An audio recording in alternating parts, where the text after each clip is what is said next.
손흥민의 아버지이자 토트넘 주장이자 한국 대표팀 주장인 손흥중 씨가 어린이 선수들에게 체벌을 가해 어린이 선수의 엉덩이를 걷어차고 감옥에 갈 위기에 처했다. 한국 대표팀의 경우 전 유명 선수 홍명보가 장기 감독으로 선임됐다. 손흥민의 아버지 손흥중은 서울 의성도시 춘천 동부에 축구 아카데미를 운영하고 있다. 거기에는 손흥민의 동생인 손흥준도 아버지와 함께 유소년 훈련에 참여했다. 손흥민의 아버지는 친선 경기와 기분 전환을 위해 일본 오키나와로 젊은 선수들을 데리고 여행을 가던 중 나이에 비해 체력이 부족한 선수들을 제압하는 조치를 취했다. 스스로를 극복하세요. 어린 선수가 기대한 만큼의 경기력을 발휘하지 못하자 손흥민의 아버지는 발로 소년의 엉덩이를 세게 걷어찼다. 이 사건은 누군가에 의해 녹화되어 온라인에 게시되어 한국 수사기관의 귀에 들어갔다는 점은 언급할 가치가 있습니다. 손흥중 씨는 한국 영토 밖에서 한국 법률을 위반하여 투옥되거나 벌금을 내고 보석으로 석방되어야 하며 그의 학원에서의 모든 일상 활동은 감독 당국에 기소됩니다.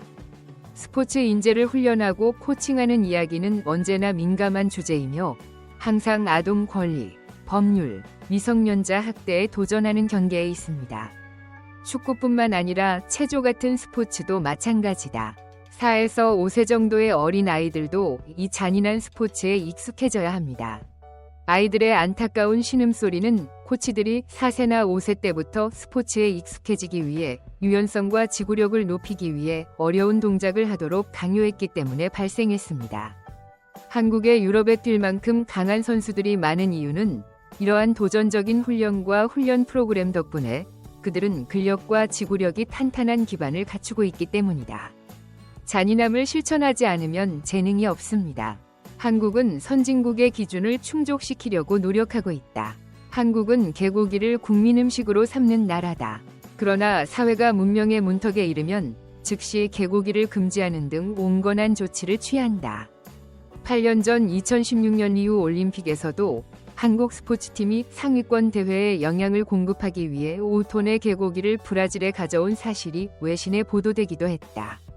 정보 출처는 브라질 이민국 및 세관 당국에서 제공한 것입니다. 그러나 불과 8년 만에 한국은 식용으로 개를 죽이는 것을 기본적으로 제한했다.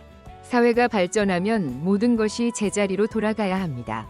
손흥민 가족이 롤모델이 됐지만 법을 어긴 사람은 처벌을 받아야 한다. 미성년 축구 선수의 엉덩이를 차는 행위로 인해 손흥민의 아버지는 아동학대와 아동구타라는 두 가지 범죄를 저질렀습니다. 클립도 있다는 점을 언급할 가치가 있습니다.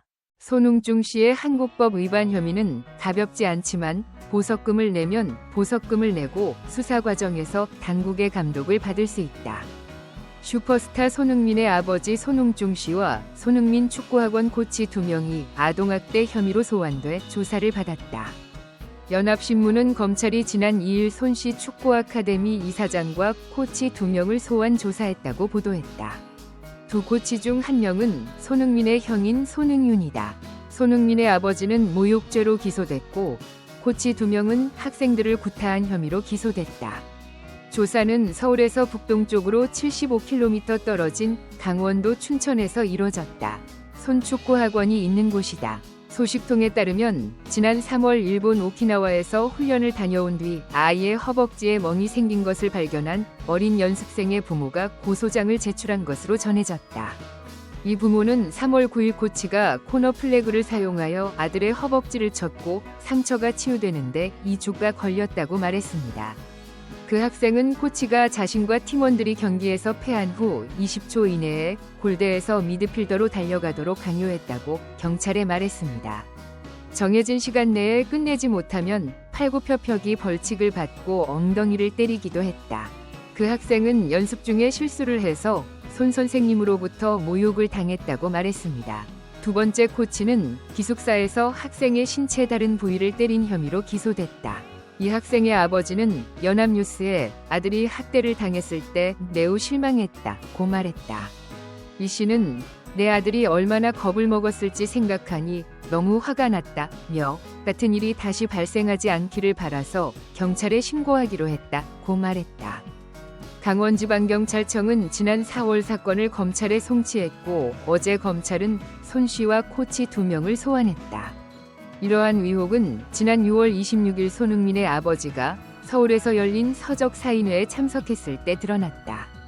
손흥중 씨는 연합뉴스에 보낸 성명에서 학생 가족에게 사과했지만 자신과 두 코치에 대한 학대 혐의는 부인했다. 손 씨는 또 학생 가족이 수백만 원의 합의금을 요구했지만 학원에서는 이를 받아들일 수 없었다고 전했다. 이어 저희 학원 코치들은 후배 선수들에 대한 사랑을 바탕으로 한 어떤 행동도 한 적이 없음을 맹세합니다. 원고가 말한 내용 대부분은 사실이 아닙니다. 저희 학원은 수사기관에 전적으로 협조하고 있으며 왜곡이나 은폐가 없습니다. 사실이다 라고 손흥민 아버지는 말했다. 그러나 62세인 그는 자신의 훈련 방법이 더 이상 유행하지 않을 수도 있음을 인정했습니다. 그는 젊은 선수들이 현장에 집중하고 훈련에 대한 헌신을 유지할 수 있도록 돕는 다른 방법을 찾겠다고 말했다. 학생 가족을 대리하는 변호사는 손흥민의 아버지가 자신과 두 코치의 무죄를 입증하려 하고 있어 사건 해결을 위해 거액의 돈을 요구해 원고의 욕심을 부추기고 있다고 말했다. 손흥정 씨도 축구 선수였다. 손흥민은 아버지의 엄격한 교육을 받으며 자랐다고 거듭 말했다. 2022년 프리미어리그 득점왕을 아시아 선수 최초로 수상한 손흥민을 지도하는 손흥중 감독의 기율은 국내외 언론의 관심을 끌었다. 또 다른 발전은 한국 대표팀의 상임 코치가 전윤영 선수 홍명보인데 김도훈 임시감독 대신 한국 대표팀을 이끌기로 합의했다. 홍명보는 2002년 월드컵 4강에 오른 한국 대표팀의 미드필더이자 주장으로 울산 현대를 이끌고 있다. 클럽은 그가 주장직을 떠나 팀에 합류하여 팀을 영구적으로 이끌도록 허용했습니다. 이번 사건을 주선한 사람은 대한족구연맹 KFA 이인생 기술이사였다. 정혜송 KFA 한국 대표팀 부장이 대표팀 감독 선임 임무를 완수하지 못해 사임했다. 정혜송 씨의 자리는 이림생 씨가 임시로 맡고 있다. TV360 채널의 뉴스를 시청해주셔서 감사합니다. 최신 소식을 업데이트하시려면 구독과 팔로우 버튼을 눌러주세요. 건강과 성공을 기원합니다.